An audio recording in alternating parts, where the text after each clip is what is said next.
Сигурно сте забележале дека во последно време се почесто на пазарот се нуди разновидна постна храна, која неколку неделните пости ги прави поиздржливи.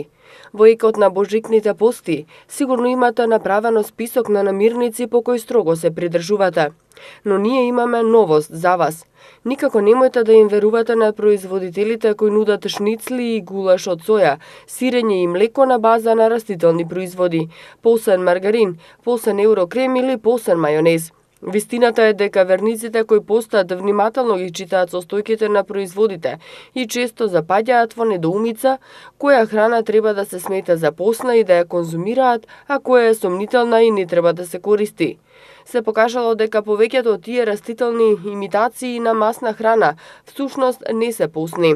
Многу е важно да ја прочитате декларацијата, бидејќи многу растителни сирења може да содржат некои состојки од животинско потекло, како што е казеин протеинот.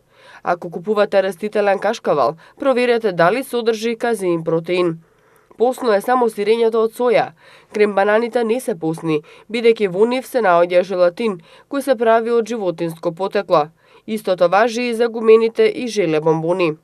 Исто така во многу пецива и тестенини има јајца или јајца во прав, затоа не секоја тестенина е постна. Например, лебот во некои пекари се премачкува со смеса која содржи јајца за да добие сјај и крцкавост. Не секоја рибина паштета е постна, па затоа се препорачува да се прочита декларацијата. Многумини исто така мислат дека смоките, како и останатите грицки слични на смоки, се постна храна, меѓутоа не е така.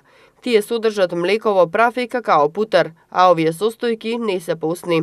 Ова се дел од производите кои треба да внимавате секогаш кога постите, а за да не бидете изманипулирани од производителот, најдобро е самите во домашни услови да си подготвите постна храна.